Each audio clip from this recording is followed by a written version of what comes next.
Oh yeah, I wanted to talk about that. Matter of fact, let me go back to that because I wanted to talk about this for a Because second, honestly, right? you guys don't Oh know. wait, When did it go? Africans come to America, they're busting their behinds to get degrees, Mm. to become doctors, lawyers, and stuff like that. So when Africans look at African Americans, they're like, these people have credit cards. We don't even have credit. Don't know because honestly, you I guys want to don't know. listen. Go to this full clip of these girls when America, they're saying they're this, right? Oh man, I gotta remember how I can get to them. Let me see, Royal Sons. Let me see that Royal Sun. Let me see that Royal Sun. E e e e e e e. Okay. So, let me see because these young ladies said something, and I wanted to speak on this because of the way they said it. Right? Not even that I have a problem with what they said. It's just what they said. Yeah, I do have a problem with what they said. I ain't gonna lie. It is a problem with what they said because what they said ain't the truth.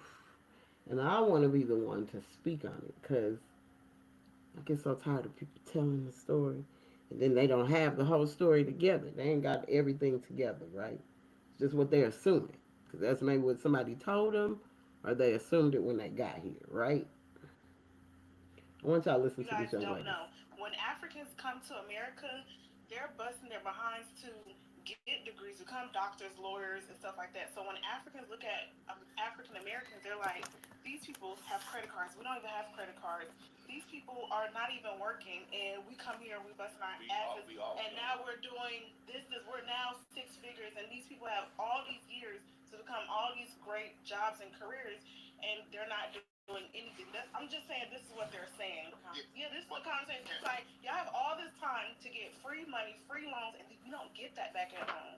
Yeah, but y'all get that when y'all come here, though. Exactly, and guess what? We're right here, and y'all are still here. There's a lot of grants and loans and different situations. People from here is not getting them loans that y'all come here and get, though. You said what you just said? No, I said there's a lot of. That's the point that they're proving. The people here are not even getting it. So it's like, No, what are you y'all saying the doing? black. No, I'm saying the black people here are not getting them same opportunities that y'all come from y'all Africa and coming here and get. We don't get those. Considering not just Africans, everybody, all the other countries are considering y'all as being lazy because it's like, why aren't y'all getting these? Why y'all not busting y'all asses to? Y'all should be better than the Chinese. This is y'all Americans. Yeah. Y'all should be better than America. Y'all should be better than Chinese people who come over here. But we. And the thing is, My question is, what are the opportunities that you think that we have over? That's different, right? The grants, the loans, the scholarships and that stuff. we're getting more than you. I don't understand what. No, I have never heard. Okay, so No, because honestly, you guys don't know when Africans come.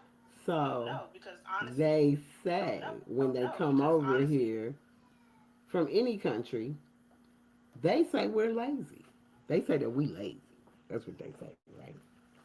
We ain't lazy. Well, why you coming over here if we so lazy and all these things are so available? But you come over here to do these things to take it back where you at. You don't come, so you come over here to use us because you ain't came over here to say, hey, well, I know these my people. We look like I come over here. I do all this. Well, maybe they need assistance. Did you ever think of that? But you're gonna say we're lazy when if it wasn't for the sweats of our back, none of y'all be able to come over here. Nobody. No culture.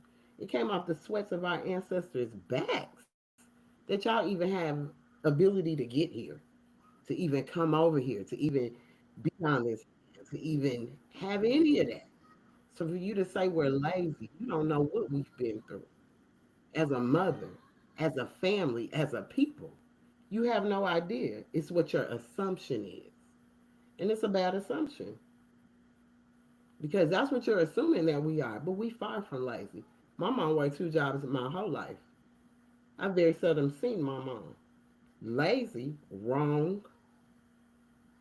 My grandfather, great anyone in my family, worked hard. Sisters, little sister, even at her age in her 30s, 2 and 3 jobs. Not lazy, not whatsoever. What you mean loans? They don't give loans to us just because we this complexion. You came over here and they offered you some things to make sure you don't deal with us, and that's why you got the money you got. Just make sure you don't deal with them. They told you that. They put the assumption in your head that we was like, that's what you let them do. You didn't come over here and learn us for yourself. You came over here for a money grab and all of that. Because then why aren't these things offered to y'all back where you're from? Why do you have to come to so-called America where we're so lazy and get your education? Why isn't it there with you? If you have all this power and you're so all of this and all of that, but everybody got to come here to get something. But we're lazy. But our ancestors are the ones that built it for you to get here and even go to school, even be able to do any of the things you do. If it wasn't for my ancestors. So when I heard that, it did something. I was like, really? Baby, I've been working since I was 14, far from lazy. I raised four boys and had to bust my butt sometimes 16, 16 hours a day. Lazy, wrong. Far from that. Work very hard. You just seeing people that have worked so hard to just work hard and always owe the next person, but never able to enjoy the life because of the control that comes on over here. When you guys come over here, you ain't got to pay no taxes when you get here, none of that. So you ain't even paying into the system, but the system showing up pay, and you say, well, lazy? Wrong. So I had to address that one before I went on into this amazing holy day. Because that one right there, I was just like, wow. And it just happened to pop up on my Instagram, and I'm like, good subject. I really wish they could have talked to some real people. Because even the brothers that was on there with these sisters, they didn't defend us as a people for nothing. It was like the things they said they could have went a little more harder. They could have went a little more strong in it to stand on our square. At least stand on our square for all of us. Don't just make it and let them say that and then make that seem as if that's correct. So yeah, I wanted to talk about that first. But we're gonna get into this Friday Holy Day lesson. So I wanted to come on here before my Friday Holy Day and just give a little demonstration because these past 2 days have been on these relationships and this love thing and this physical, the so caught up in the physical.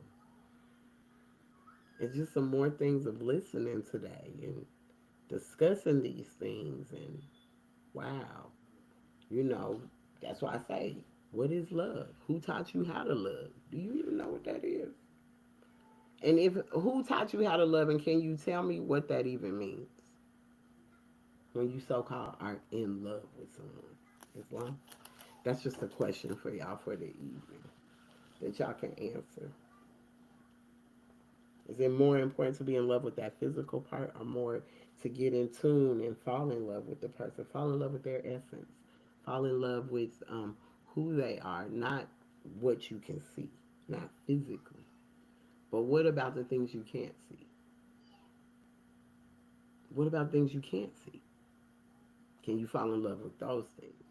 Because sometimes those things you can't see may not be the things that you like. You don't even know if you like that. I say in relationships, I mean, yeah, you should really become friends first. You should really know each other first. Because how you know you're going to like my morning breath? And how I know I'm going to like you when you poop at night? I don't know that I might not like that. So this is why it's important for us to fall in love with more than physicality. Like this essence and this makeup of what's in. And there's just been some people in my life, and they're men, that I don't necessarily or might have shared an experience with, but like our connection is like no other. We're like, that's my, we're tight, really great with each other, really great friends. And there are times when I don't even realize that I'm that special to that someone until that someone actually says something. Or until that someone shows up and is in town like, hey, I need to see you. I told you I was gonna come see you. It's like, wow, really? It's not that much of me. So nice, right? But I look at that as that's what love is. It's someone that you don't even have to be, you can be so many thousands of miles away from each other. And the vibration of love is still there. No matter what that person might have going on in their life, that love energy is still there. Like they can pick up the phone and you're excited to hear from them. They're excited to talk to you. And y'all might not have talked to each other in years, but it's like no time has passed. It'll be like you with your best friends. I would say like me and my best friends, we cannot talk for months, but as soon as we do, it's like not a day has passed. That to me, that's that love that can be felt beyond where you are. Your aura can be felt like 500 feet away amongst somewhere. But the aura can really expand out further than that. And that energy of love and that light can shine so bright that you could be feeling love from Russia, you in the United States. But that energy, you feel it. It's a warm, cozy feeling. It just feels so good inside, you know? That love thing. So, part of the Moist Science Temple of America, that's our first degree is love. We must teach love, truth, peace, freedom, and justice.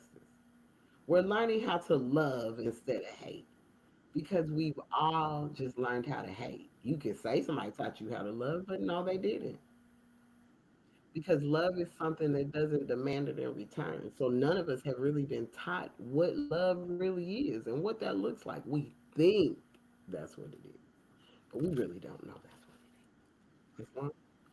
So as we get into these lessons for this evening, Islam, Islam, Islam, all meetings are to be open and closed promptly according to the Circle 7. And love, truth, peace, freedom, and justice. Can we all stand as we recite our Moorish American prayer? We're going to turn to the east. And turning to the east means going within. We know we're in the west, but we turn to the east to go within and we do a prayer. We say our prayer. And I don't, man, I think I'd be messing up.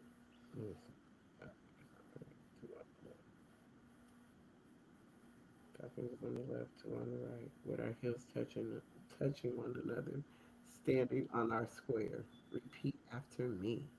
Allah, the Father of the universe, the Father of love, truth, peace, freedom, and justice.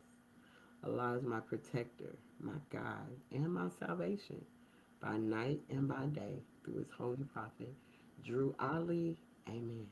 Islam, Islam. I would like to first rise and give high holy praises to our Father God Allah, the Father of the universe, the Father of love, truth, peace, freedom, and justice. Also giving whole high holy praises to Mother Allah, the mother of the virtues, and the harmonies of life that breeds justice, mercy, love, and right. Because we honor Mother and Father over here as a one all encompassing omnipresent. Islam, I rise and give honors to our illustrious and divine prophet, the founder, Prophet Noble Drew Ali. I rise and give honors to the all the prophets for all the wonderful works they brought unto us. Giving honors to each and every one of you that are on here tonight. Giving honors to all the Moorish movement, the Moorish Science Temple of America, the Moorish Holy Temple of Science, all of it, etc. Giving honors to it all. Islam, Islam. Now for the recitation of our divine constitution and bylaws. Salvation, Allah, unity. Because this is how we clean house. This is how we put ourselves to where these acts are how we should be acting. They should be our actions daily. We should live Islam, not play with it, but live Islam. And the only way you're going to know to live Islam is if you practice Islam. You have to practice it. It has to become a part and a part of every part of you. It has to become a part of you in order to know what living Islam is. Islam is not just something you say. but it's a way of life. It's an action behind it. That love energy. Islam, Islam. So, the Divine Constitution and Bylaws, Salvation, Allah, Unity, the Moorish Science Temple of America, the Divine Constitution and Bylaws. Act 1, act, as I said, character got act in it. Practice got act in it. Your actions got act in it. Act 1, the Grand Sheik and the chairman of the Moorish Science Temple of America is empowered to make law and enforce laws with the assistance of the Prophet and the Grand Body of the Moorish Science Temple of America. The assistant Grand Sheik is to assist the Grand Sheik in all affairs, if he lives according to love, truth, peace, freedom, and justice. And it is known before the members of the Moorish Science Temple of America. Act 2. All meetings are to be open and closed promptly according to the Circle 7. And love, truth, peace, freedom, and justice. Friday is our holy day of rest. Because on a Friday, the first man was formed in flesh, and on a Friday, the first man departed out of flesh and ascended unto his Father God Allah. For that cause, Friday is the holy day for all Muslims all over the world. Act 3. Love, truth, peace, freedom, and justice must be proclaimed and practiced by all members of the Moorish Science Temple of America. No member is to put in danger or accuse falsely his brother or sister on any occasion at all that may harm his brother or sister. I'm going to stop at that act real quick. Don't accuse your brothers and sisters of not doing things because you don't see them do it. Just because you don't see them don't mean they're not doing it. Some people do things in the quiet because it ain't about being seen. The Essenes wasn't about being seen. This is why Friday Holy Day and Sabbath is so important. The Sabbath was a day of resting, even though some rested and got lazy. It was a day of everything quietness. I think people get that twisted because we ain't necessarily resting. We're resting our minds to study. We're bringing in what we need for us. And we're given a day like this holy day. We're given a Sabbath day of rest, of just things being still for once, of listening so you can hear, ears to hear, eyes to see. If something's going on all the time and you don't have time to rest to hear, how will you hear a still small voice inside of you? You won't. Don't accuse falsely your brothers and sisters on any occasion at all that may harm them because you don't know what work they put in. And because it ain't for show doesn't mean they're not doing it. You can't say that. And this movement is so raggedy, you can't trust it. You can't trust certain people a part of it. So until it comes together, there are some people that's doing work in the background so that when everything does come together and people decide to put their differences aside, the ones that have really been out here doing the work together can bring into the fold what they've been unfolding without the commotion and confusion and the drama. Islam? So I had to say that. Don't accuse falsely your brothers or sisters because you don't know what they're doing behind closed doors. We don't know what you're doing when you're the one accusing. Because some people be pointing fingers and they're never pointing three back at themselves, but is always pointing fingers at other people. But you shouldn't throw rocks at a glass house now. You can't do that. Nobody should. Because ain't none of us perfect. We all here working out our life sums. We're working out what we know we need to work out. So nobody should be judging anyone for what they got going on. Nobody should be speaking on it unless you in their house, you are part of their house, and you got proof of that. But just to be running your mouth saying what someone's not doing and you are unsure, man knows not by being told. If he must know, he must be what he know. And there's some folks out here being what they know on this more science that ain't being in the forefront in front of everybody to see. Islam. That's why he knew only a few would be saved, and he still had fingers left over to count. Because most people just want to be seen, and they want everybody to see it. But you got real light workers back there doing the work of their father, doing the father's work. Islam, Act 4, all members must preserve these holy and divine laws, and all members must obey the laws of the government. Because by being a Moorish American, you are a part and parcel of the government and must live the life accordingly. You are a part of this government. Stop letting people tell you that you're not. You're a part and parcel of it. You are. This is why you have no rights. You don't even realize that you are a part and parcel of this government and must live the life accordingly. How you gonna disobey the law? But you want somebody to respect you, but you can't live by the law. You gotta live by the law. That's what the law is there for. We had to have laws in place, or you be running ragged as people are doing right now. Lawlessness, no kind of control. Don't know right from wrong. Just doing whatever you want to do, and then you'll blame it on somebody. A scapegoat. Because he died for my sins. Nobody did that. No, they didn't. Who wants your stuff? I say it all the time. Nobody wants your mess. It's fine. All members must preserve these holy and divine laws, and all members must obey the laws by the government because by being a Moorish American, you are a part and parcel of the government and must live the life accordingly.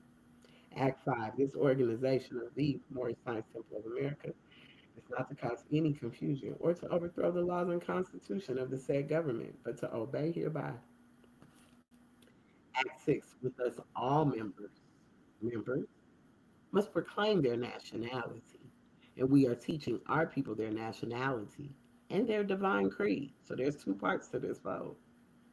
It's a nationality part and a divine creed.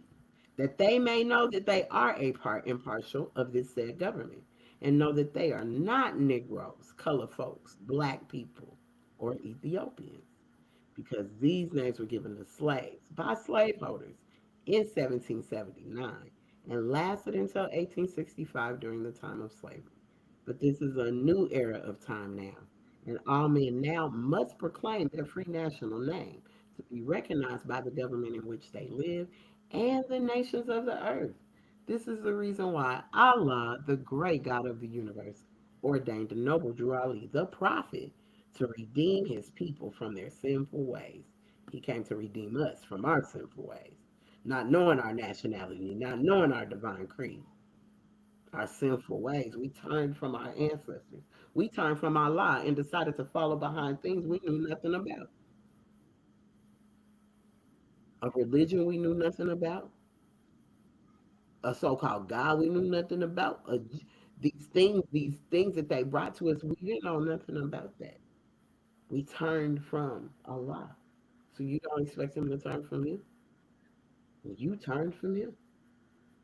Mother and father. You turned from your mother and father to go on your will and do your thing. Islam. So you have to proclaim your nationality to be recognized by the government in which you live and the nations of the earth. And that's why Prophet Noble Drew Ali was sent to save us Asiatics of this northwest gate of Africa, to save us from our sinful ways of following behind things we know nothing about. We just assuming this is what it is. And then we'll go accuse falsely somebody else because they're teaching the truth. Islam, the Prophet was so intentional when he brought these lessons, these acts, all of this. Islam, Act 7. All members must promptly attend their meetings and become a part and partial of all uplifting acts of the Morris Science Temple of America.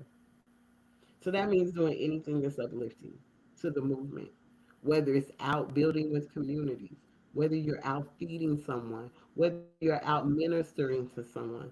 These are uplifting acts of the Morris Science Temple of America. Too many people get concerned about what everybody else is doing, but what are you out there doing? Are you out there making sure you're teaching it everywhere you go? Because my conversation doesn't change. This is my conversation every day. The prophet's going to come out of my mouth many times through the day because I'm going to always go back to these lessons in understanding who I am, whose I am, and how I must show up. Because if I must know, I must be what I know. Don't just talk about what I know, but be what I know. Islam. All members, Act 7, all members must promptly attend their meetings and become a part and partial of all uplifting acts of the Moorish Science Temple of America. Members must pay their dues and keep in line with all necessities of the Moorish Science Temple of America. I'm going to stop right there. Members must pay their dues. Well, I'm going to read you another law where it says if you got money in the bank, some people don't have money in the bank, some people don't have jobs. So, how can you pay your dues?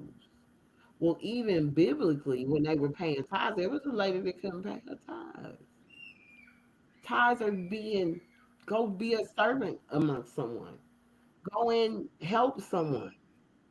There's many ways you can pay dues of uplifting acts. And it's not just through no dollar. Money is not what moves this thing, y'all. It's more than that. Money don't make the man. Principles do though, not no money. So somebody could not have money to pay their dues and be doing more uplifting acts than the person that's paying their dues every month and overpaying them. And all they doing is paying them, and that's it. They ain't doing no uplifting act. They just paying into it. Ain't went and taught nobody. Ain't went and did none of that. So uplifting acts could be done in many ways. Islam, you keep in line with all necessities of the Moorish Science Temple of America. Then you are entitled to the name of faithful. Remember, Job was entitled to the name of faithful because even though he went through all he went through, many people biblically got the name faithful because they stood by what was right. They stood on them laws. They did those things. Some people even slipped. Moses even slipped a couple of times, but guess what? He still had grace on him because he was faithful. He still did. Even though he slipped at times, didn't do exactly what he was told to do. When he say, "Speak to that rock," he smoked the rock with the thing. He didn't tell you that. He didn't tell you smoke anything. He told you speak to it. So we can slip in ways because we be missed. We want to hear what we want to hear. We want to hear what we want to hear. And we want to do what we want to do. So see, he came off of Allah's will and went to his own will and said, smoke it, I'm gonna hit it. No. It's not the direction or instruction he gave you. He gave you specific instructions on how to do things. And twice you didn't do as he said. But he still showed you grace. He still showed you grace. Because even in the bosom of a fool, the soul is perfect. So don't think because you know things and you highly blessed and favored and all this extra stuff. Because even in the bosom of a fool, the soul is perfect. So don't think just because you got it all together that you're perfect. Islam. So you gain the name of faithful. Husband, you must support your wife and children. Wife, you must obey your husband and take care of your children and look after the duties of your household. First, husband, if you want wife to obey you, your allegiance needs to be to Allah. You should be obeying Allah. You can't want nobody to obey you, and you ain't obeying nobody. So you just want everybody to obey you. And nowhere is your allegiance to anyone. So what are you following for me to follow you? Me to be submissive to you? Well, what are you being submissive to? What kind of what are you showing me? What are you teaching me that that's what I should do? If you're not showing up in that, you're not showing up that way. So why should I follow behind you? I can see if y'all showed up in that way and serious about your spirituality and serious about this. A woman has no problem with it. But y'all play with this thing and you use it for when it's okay for you to use it, when you need it. But it's not a part of your everyday life. And when you're looking for your wife to be submissive to you must be submissive first. Because that's when our submission comes in. Because you're being the example that's set out for this household. So that's how I'm going to follow your lead. But I can't follow your lead if you leading me to nothing. You can't be like the thing of wood and point the way and you didn't go that way. How can your family go that way and you ain't went that way? For real, for real. It's on. So into that.